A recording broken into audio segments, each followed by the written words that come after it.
peut-être que vous le saviez, mais il y a élections qui s'en viennent à l'automne, évidemment, et la campagne, si elle n'est pas officiellement commencée, elle est très officieusement commencée. Ça, c'est clair. Et au début de la saison estivale de Bouchard en parle, avec Philippe Couture, on avait envoyé une invitation à tous et toutes les chefs de parti pour venir en studio. À date, on a reçu Éric Duhaime, qui était venu, chef du Parti conservateur, avec Marcel Bouchard. Et la saison finit demain. On aura reçu 2 parce qu'on a le plaisir d'avoir en studio la porte-parole de Québec et solidaire, député de Mercier également, Ruba Gazal. Bonjour, comment ça va? Ça va très bien. Merci de l'invitation, Rémi, Pascal. Ça me fait plaisir d'être avec vous en studio. C'est un plaisir partagé parce que d'avoir des chefs en studio, c'est difficile à cette période-ci, évidemment, très occupé. D'ailleurs, qu'est-ce que vous faites à Québec aujourd'hui, Mme Gazal? Je m'en viens rencontrer les gens ici à Québec. Je m'en viens aussi faire quelques entrevues parce que, tu sais, moi, je suis députée à Montréal, mais je me promène quand même pas mal. Puis, fait que là, c'est ça, de venir parler des enjeux qui sont importants, qui préoccupent les gens. Les gens me parlent beaucoup, évidemment, de la crise du logement, l'hypothèque, les jeunes pour qui c'est un rêve inaccessible de devenir propriétaire, ce qui n'était pas le cas à mon époque, parce que je suis comme plus vieille maintenant. Et aussi de tous les enjeux qui les préoccupent. Puis moi, j'aime ça parler de solutions, puis dire aux gens, c'est possible de trouver des solutions, puis de régler les problèmes. Puis soyez attentifs, parce que là les gens, évidemment, sont... Il y en a qui sont encore en vacances et tout ça. Moi, j'en ai eu un petit peu de vacances parce que je trouve que c'est important d'être plus connecté avec nos familles et tout ça. Mais je pense que les campagnes électorales ont leur importance parce que l'objectif, c'est de trouver des propositions. Souvent, moi, les gens me disent « Arrêtez de faire de la chicane. » On a besoin de parler de vous, de ce que vous proposez. Fait que c'est ce que je viens faire à Québec, notamment. Tous les analystes, les journalistes, les commentateurs politiques semblent s'entendre pour dire que cette campagne-ci sera particulièrement intéressante pour toutes sortes de raisons, que ce soit que la CAQ est vraiment moins forte, qu'il y a plein de partis, tout à coup, les corps se resserrent, tout est possible. Fait que pour les amateurs, les analystes, les commentateurs, ils se frottent les mains. C'est-tu aussi le fun de votre bord, la patente? Oui. Moi, personnellement, moi, je suis députée depuis 2018, chef parlementaire depuis mars 2025. Ça fait un peu plus qu'1 an. Et moi, j'adore ça, les campagnes électorales, parce que on le fait encore fois 1000. T'sais, on quitte l'Assemblée nationale, on quitte la bulle parlementaire, puis on est très groundé sur le terrain. Ça, c'est une force qu'on a à Québec solidaire. Souvent, même les gens qui nous critiquent, ils disent que c'est une force. Puis souvent, on cause la surprise. Les gens nous sous-estiment, puis après ça, on a des gains, on cause la surprise parce qu'on arrive avec des propositions, puis on est très proche des gens. Puis moi, j'adore ça. T'sais, moi, je viens du milieu de l'entreprise privée. J'ai travaillé pendant une 15aine d'années dans le secteur industriel. J'ai déjà travaillé chez l'ancien Bombardier aéronautique. J'ai travaillé dans une usine environnement, vous étiez, hein, c'est ça? En santé, sécurité, environnement. C'est moi la fatigante qui se promène dans l'usine puis qui dit « Mets ton casque, mets tes lunettes. Cadenas ta machine. » Puis là, le monsieur qui me dit « Hey, c'est pas toi, ma petite fille, qui va me dire comment marche ma machine. Je la connais mieux que ma femme, quasiment. » Ça devait être le fun. Oui, c'est ça. Mais moi, j'adorais ça. J'adore ce milieu industriel. Fait que quand je suis en politique, quand on est à l'Assemblée nationale, des fois, on a l'impression de se déconnecter. Fait que pour moi, une campagne électorale, c'est de parler avec le monde qui trouve qu'ils rentrent à l'épicerie. Moi aussi, je le vois. Là. Tu rentres, tu dis, je veux rien acheter. Tu sors avec 60$, tu n'as rien acheté. Puis d'être vraiment très, très connecté. C'est un plaisir. On dit de moi que je suis une campaigner. Ah oui, donc c'est... Bon, la campagne, je le dis, était officieusement commencée, mais vous êtes déjà assez parti, effectivement. Vous avez mentionné causer la surprise, Mme Gazal. Vous avez vu le plus récent sondage ce matin. Vous êtes encore en 5e place. On dit que vous avez même perdu 2 points à 9%. Les conservateurs vous ont dépassé à 14%. Puis je regardais sur Québec 125, même dans l'historique. Lors de la débandade de la CAQ, les conservateurs ont dépassé la CAQ, mais pas Québec solidaire, même pas à ce moment-là. C'est quoi, à quel niveau vous dites on va gouverner le 5 octobre? Moi, c'est sûr que je m'en viens en campagne électorale, puis ce que je dis aux gens, puis ce que je propose, c'est ce que ferait un gouvernement de Québec solidaire. Maintenant, je suis consciente des défis, je regarde les sondages comme tout le monde, mais c'est sûr et certain, je peux vous le dire, moi, je suis dans Québec solidaire depuis sa fondation, puis des sondages, on en a vu un puis l'autre. Et si c'était en fonction des sondages que je décidais de m'embarquer en politique, je veux dire, j'irais pas très, très loin. Non. C'est vraiment mes convictions profondes. Comme je le disais, c'est que si si on a des crises aujourd'hui, c'est parce que on a laissé aller les choses dans le passé en pensant que le privé va tout régler. Je veux dire, le privé, c'est pas vrai là, que notre système de santé est public. Hein. Ça, c'est un mirage. La vérité, c'est que le privé est partout, puis ça draine beaucoup nos ressources du public. Que le marché de l'immobilier va s'équilibrer avec l'offre et la demande. On a vu ce que ça a donné. Alors, tu sais, j'arrive avec des propositions, puis c'est ça qui me drive, puis et qui fait que je reste là, puis que j'arrive avec des solutions. C'est pas les sondages. Puis je m'attends à tout. Il y a beaucoup d'indécis aussi. On en parle moins dans les sondages. Ils essaient de les répartir. Fait qu'il y a beaucoup d'indécis. Je m'attends à tout. Puis comme je vous dis... si même être première ministre? Moi, je m'en viens pour être première ministre. Moi, je m'en vais au débat des chefs. Puis je m'en viens pas là pour passer le temps, là. Sinon je ferais d'autres choses avec ma famille. Je m'en viens parce que je veux être première ministre du Québec, pas juste pour le plaisir puis ma carrière et moi-même. C'est vraiment parce que j'ai des convictions profondes de l'égalité des chances, de la justice sociale, des enfants qui naissent dans des familles qui ont moins de moyens. Il y a personne qui va pouvoir les aider puis prendre soin d'eux que, évidemment, leurs parents, mais il faut mettre en place les conditions pour les aider. Puis ça prend l'État pour prendre soin du monde. Tu sais, c'est pas normal que la classe moyenne travaille à temps plein. Classe moyenne, là, travaille à temps plein. Les deux. Puis les deux personnes dans le couple, avec une famille, puis que pour eux, payer l'hypothèque, c'est comme... ça devient casse-tête. Puis moi, je veux pas que les gens fassent juste manger puis dormir là, dans leur maison avec un toit. Je veux aussi qu'ils aient du temps libre. Je veux aussi que les gens aient du luxe, qu'ils puissent faire des voyages. Il y a une mère de famille, elle me le dit, moi, avant de rentrer dans l'épicerie, puis elle travaille, je regarde si j'ai assez d'argent dans mon compte. Une jeune qui aimerait ça devenir propriétaire à Repentigny, là, elle n'est pas à Québec, puis on le voit, là, à Québec, ça coûte encore très, très cher. Elle dit, je peux pas laisser ma famille, je travaille, puis j'étudie, j'ai beaucoup d'aspirations, j'ai un chum, on n'arrive pas à aller ensemble. Je sais que si on s'en va en loyer, on va s'endetter. Fait que je veux amener des solutions à ça. Moi, j'ai l'impression qu'il y a toujours une question de timing, d'époque, puis de mouvement. La gauche avait un peu plus la cote il y a peut-être 10 ans. Puis on dirait, puis peut-être que c'est juste mon observation, là, mais qu'il y a quand même une montée plus de la droite économique, du moins. Puis on dirait que plus les gens ont faim, parce que là, vous en parliez, la classe moyenne, on a de la misère, tout le monde, moins on a, plus qu'on devrait essayer de trouver des solutions, mais moins on a envie de partager. Sentez-vous un peu, parce que ça, c'est sûr que c'est pas bon pour Québec solidaire. Les défis de la gauche, c'est partout à travers le monde, puis c'est pas, on n'a pas une particularité ici au Québec, puis j'en suis très, très consciente, puis on pourrait faire une grande analyse, vous me réinviterez. Mais moi, je suis plus une femme d'action qu'une femme qui fait juste analyser, mais évidemment, j'en suis, comme je vous le dis, je suis consciente des défis. Puis moi, je veux dire, ce qui est important, c'est d'apporter des solutions pour ces problèmes-là, mais je sens une inquiétude très, très forte face aux tarifs de Trump. Puis quand on a peur, souvent la peur est mauvaise conseillère, des fois on se dit, on va, je sais pas, peut-être qu'on va arrêter ou on va aller vers des solutions qui ont l'air simples, mais que c'est pas si simple que ça, c'est pas vraiment les vraies solutions. Puis l'inquiétude de la population, je la sens très, très fort. Puis c'est pour ça que moi, j'ai envie, pendant la campagne, oui, d'amener des solutions, par exemple, des épiceries publiques pour ajouter de la concurrence. La concurrence, on pourrait dire, c'est du capitalisme, là. En ce moment, l'épicerie, par exemple. Prenons cet exemple-là. Comment ça se fait que ça coûte aussi cher? Il y a les grandes bannières, les Loblaws, IGA, Métro de ce monde. 5 joueurs à peu près, gros joueurs, des multinationales qui contrôlent 80% du marché. Ça prend de la concurrence. Mais qui a les reins assez solides pour concurrencer ces grosses entreprises pour faire baisser les prix? Il n'y a personne d'autre que l'État. L'État a un levier. Dans un moment de crise, on a besoin de l'État. Et on l'a vu pendant la pandémie. Fait que l'État a un levier qui est de dire, on va ajouter un joueur public pour mettre de la concurrence, où est-ce qu'il n'y aura pas de profit. L'objectif, c'est de faire nourrir le monde, mais où est-ce qu'on va avoir des coûts, puis on va avoir assez de rendement pour couvrir les coûts, puis acheter aussi chez nos agriculteurs locaux pour manger local. Fait que c'est un projet de société de nourrir le monde de façon abordable et de les nourrir localement. Ça se fait ailleurs. Le maire de New York veut le faire. Fait que j'arrive avec des choses très, très concrètes, très terre-à-terre pour amener des propositions qui font jaser, qui sortent de la boîte.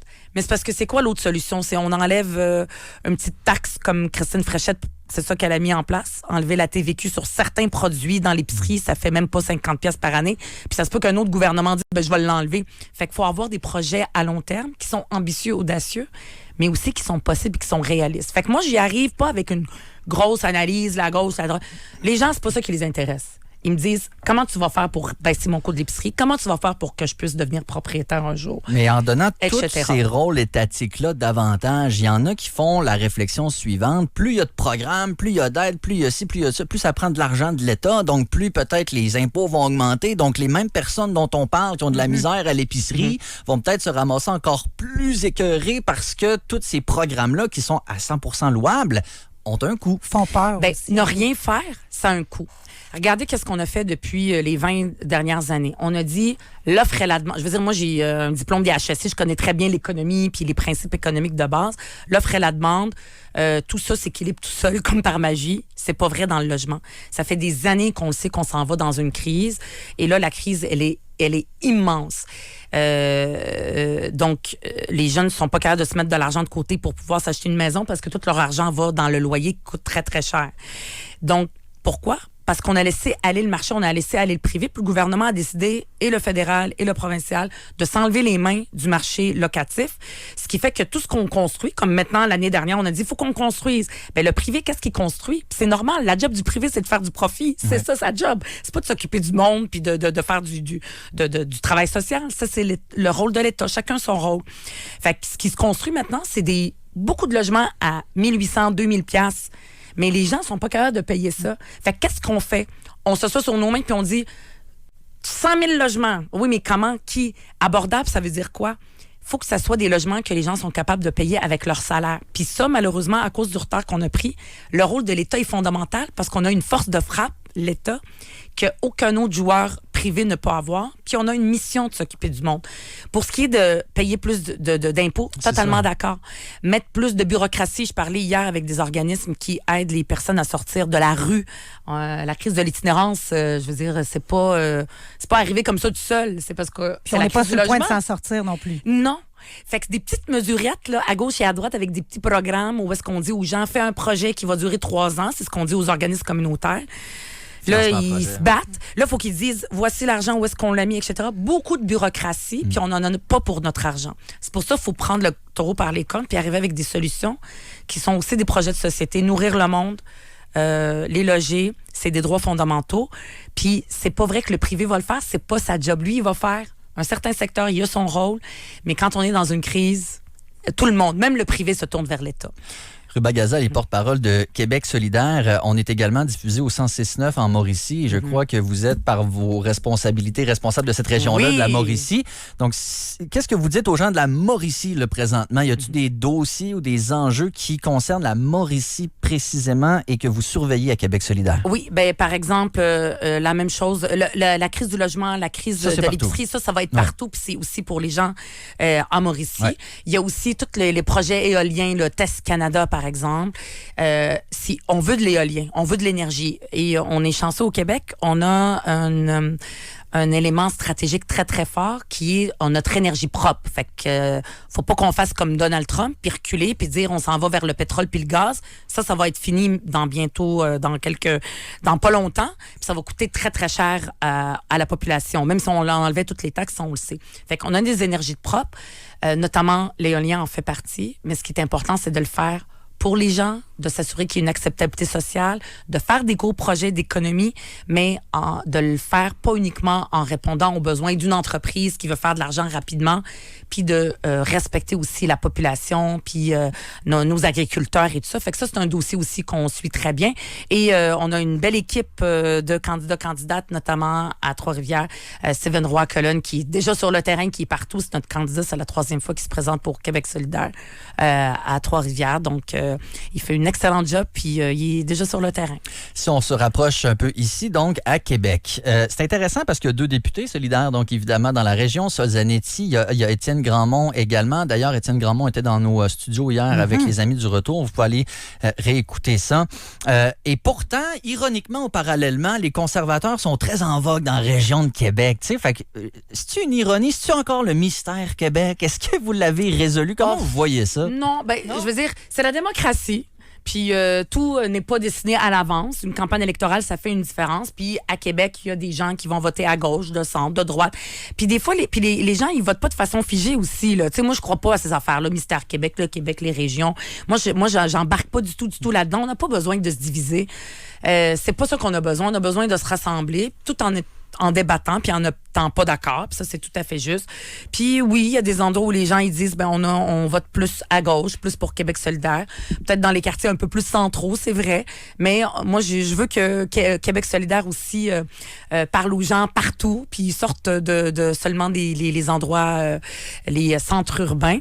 Puis c'est pour ça que moi, je suis très fière la semaine passée, le président de l'UPA, donc l'Union des producteurs agricoles, qui a appuyé la proposition de Québec solidaire en disant « Wow, les épiceries publiques, le réseau d'épiceries publiques, c'est bon pour nos agriculteurs parce qu'on voudrait acheter québécois. Ouais. Et donc, il n'y a pas de mystère nulle part, ni dans la ruralité, ni à Québec. Il y a des gens qui écoutent, qui ont des problèmes puis qui s'attendent à ce qu'on leur offre des solutions concrètes. Puis vous parliez là, qu'il n'y a pas de mystère. On vote pas toujours de la même manière, puis on peut changer d'idée. Une chance, parce qu'imaginez si tout le monde votait comme moi, il n'y a rien qui bougerait. Mais vous diriez quoi à quelqu'un de vraiment conservateur qui, selon vous, pourrait l'amener vers Québec solidaire? Bien, je veux dire, comment si quelqu'un ça est vraiment conservateur, ça c'est comme moi, je suis très solidaire. Moi, je parle avec des gens de la classe moyenne, par exemple, qui se disent, mon Dieu, avec Québec solidaire, ça va coûter très cher, puis on n'a pas d'argent pour ça. Moi, ce que je leur dis, c'est, écoutez-nous, de l'argent souvent, on nous a dit, c'est pas possible, on n'est pas capable. Moi, je crois pas aux oiseaux de malheur qui disent, on n'est pas capable d'avoir un réseau d'épicerie publique, on n'est pas capable d'avoir des logements sociaux pour loger les gens dans des logements qui répondent à leurs besoins et qui sont pas capables de payer. On n'est pas capable. Moi, je crois pas qu'on n'est pas capable. Je crois qu'on est capable de faire des grandes choses au Québec. On doit pas suivre ce que Trump nous dit parce qu'on n'est pas un peuple de suiveux, mais on est un peuple de leaders. Et notre leadership, nous, on l'a. On a un avantage extraordinaire, nos énergies propres. Et ça, c'est du développement économique. Fait que écoutez-nous, évaluez-nous selon les propositions qu'on amène concrètes, sans regarder l'idéologie, gauche, droite, tout ça. C'est des solutions concrètes. Puis après ça, vous jugerez si c'est possible ou c'est pas. Moi, ce que je vous dis, c'est que tout ce qu'on propose, c'est audacieux, c'est ambitieux, ça sort de la boîte, ça fait jaser, mais des fois, ça se fait ailleurs. Il y a des études qui le démontrent. Puis tout ce que je propose, que ferait un gouvernement solidaire, c'est possible de le mettre en place. Mais voilà. On parlait d'idéologie, quand on parle de Québec solidaire, on peut penser plus au social, le communautaire, etc. Faut pas oublier l'aspect souveraineté, évidemment, qui est dans vos valeurs. On extrapole. Mettons, le Parti québécois rentre tempête. Il rentre là, majoritaire au fond, OK? Faites de la politique fiction. Là. Oui, j'adore ça, moi, personnellement, Mme Gazal. Et on lance le référendum. Puis mettons, le Québec solidaire, va-tu appuyer le Parti québécois dans ce dossier-là? Est-ce que la gang pourrait même se joindre au PQ en disant « Let's go, on devient la gang souverainiste » ? Bien, le camp du oui, c'est pas un parti politique. Là. C'est sûr qu'il y a un gouvernement qui va le déclencher, mais c'est sûr et certain, sans aucune doute, Québec solidaire est un parti indépendantiste. Ouais. Donc, Québec solidaire va être dans le camp du oui. Ça, il n'y a même pas de discussion là-dessus. Il n'y a pas de greffé au parti? Non, il n'y a pas de greffage. Je veux dire, en 1995, je suis assez vieille pour m'en rappeler, mais j'avais 17 ans, j'avais pas le droit de vote encore. Mais je m'en rappelle, il y avait 3 partis politiques, puis il y avait la société civile. Françoise David, qui est la fondatrice de Québec solidaire, était dans le camp du oui, dans le mouvement des femmes. Et elle était dans le même camp que Mario Dumont, qui était le chef de l'ADQ à l'époque, puis qui était dans le camp du oui. Bien, je ne sais pas comment ça va être les discussions, ça va être quoi les négociations, mais c'est sûr que Québec solidaire va être dans le camp du oui, ça c'est sûr et certain. Il y a des gens qui pensent, mettons, souveraineté, Québec solidaire, Parti québécois, à part la souveraineté, c'est quoi vos plus grandes différences, mettons, si vous aviez à dire, oui, la souveraineté, OK, là, mais vraiment juste ça, parce que pour le reste, on est vraiment différents, par exemple, vous et le PQ. Là. Ben, le Québec solidaire est différent du PQ, de la CAQ, de l'ADQ, de tout le... l'ADQ, franchement. Aussi. De la CAQ, du Parti conservateur, etc. Donc, on est différent de tout le monde et c'est pour ça que c'est des offres politiques différentes. Nous, on est un parti réellement progressiste de gauche où c'est pas une coalition de gens qui, sur certains enjeux, sont plus de gauche, sont plus de droite, alors que le Parti québécois, c'est plus une coalition. Puis nous, on est très... toute la question de l'indépendance, je vais aller là-dessus. Notre façon de la mettre de l'avant, puis je suis le parfait exemple. Je suis une enfant de la loi 101. Je suis arrivée au Québec, je parlais pas un mot de français. À l'âge de 10 ans, je me rappelle comme si c'était hier. Plus que mes années de cégep puis d'université où j'ai fait le party, je vous le jure. Et où est-ce que j'ai appris le français? Mes parents ont appris le français par des cours de francisation.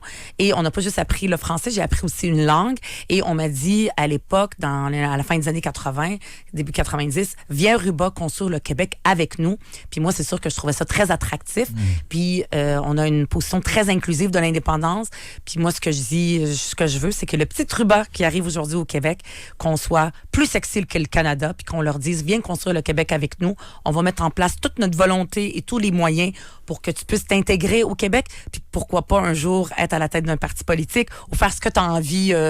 C'est ça que moi, j'ai envie, parce que plus on augmente les appuis à l'indépendance, plus on va être sûr de gagner le référendum. Tu sais, s'il y a un référendum, l'indépendance. Puis moi, c'est cette vision inclusive que j'ai envie d'inculquer, que j'entends chez certains membres au PQ, des fois non, ça dépend. Pour moi, c'est pas faire un projet contre le Canada, c'est pas ça. Le Canada est un pays tout à fait honorable et louable. Je ne m'y sens pas appartenir, mais c'est faire un projet pour les Québécois. On entend beaucoup et depuis des années parler d'une montréalisation de la politique, ne serait-ce que parce que les chefs de parti sont élus dans des circonscriptions qui sont souvent dans la région montréalaise. Aussi parce que les grands médias produisent la nouvelle beaucoup à Montréal. C'est la métropole. Bon, évidemment. Mais ici, c'est la capitale nationale. Ouais. Et il y en a qui soulèvent ce point-là. D'ailleurs, les débats officiels se tiendront à Montréal. Il y aura une émission à Québec. Bref, pour les gens de Québec, qu'est-ce que vous leur diriez pour leur faire comprendre que Québec, c'est important? C'est encore important, dans le fond, la ville de Québec? Bien, absolument. C'est notre capitale nationale. C'est important. Puis nous, on a totalement appuyé le fait d'avoir un débat ici à Québec. Puis tous les événements officiels, je veux dire, il y a une loi qui dit que tous les événements officiels, il faut que les gens qui viennent de l'étranger viennent dans notre capitale nationale. Puis il n'y a pas d'opposition. Il y a une métropole. Je veux dire, on le voit partout à travers le monde. C'est pas nécessairement les capitales. Il y a des métropoles, il y a comme une diversité culturelle qui existe. Il y a les festivals, tout ça. Mais aussi ailleurs, on le voit aussi partout ailleurs au Québec. Mais il y a une importance, notre capitale nationale, puis on l'aime. Puis je le sais que, tu sais, je parle de Sol, de Étienne. Vous parlez de Sol Zanetti, Étienne Grandmont, qui font honneur aussi à défendre Québec puis défendre les intérêts de Québec. Mais on le fait pas contre les intérêts de Montréal. Il n'y a pas de concurrence là, mais c'est vrai que des fois, on a l'impression que les gens de Québec, puis je les comprends, de se sentir délaissés. Mais ça, c'est pas toujours à eux de chialer puis de dire, venez nous voir. C'est à nous aussi d'avoir le réflexe Québec. C'est comme ça que je le mentionne. Tu sais, je parlais de la crise du logement puis de construire. À un moment donné, on avait l'impression que Québec était épargné. Mais là, c'est encore pire, là. C'est pour ça que nous, on a fait avec Sol Zanetti, il y a quelques semaines, une proposition pour à Québec, parce que les jeunes ont de la difficulté à devenir propriétaires, puis c'est devenu vraiment pire, les chiffres à Québec, pour revoir tous les courtiers immobiliers les courtiers immobiliers, quand on vient acheter, il n'y a pas de transparence, c'est de la surenchère à l'aveugle, ça fait exploser le prix des maisons, puis c'est un des endroits où les prix des maisons ont le plus augmenté à travers les années à Québec, puis aussi de revoir la rémunération des courtiers immobiliers. Ce qu'on veut, c'est que un gouvernement de Québec solidaire s'assurait que les commissions soient basées sur le prix affiché et non pas sur le prix final. Oui. Parce que là, il y a un conflit d'intérêts. Ça, c'est fou comment je m'en suis fait parler. Puis je sais qu'à Québec aussi, ça pourrait faire une différence pour le prix des maisons, entre autres. Il faudrait d'autres mesures. Ruba Gazal est député de Mercier, porte-parole de Québec solidaire également. Merci beaucoup d'avoir pris le temps d'être en studio aujourd'hui. Bonne journée à Québec. Merci beaucoup, ça fait plaisir. Je vais aller profiter du soleil un petit peu. Salut, bon été, merci.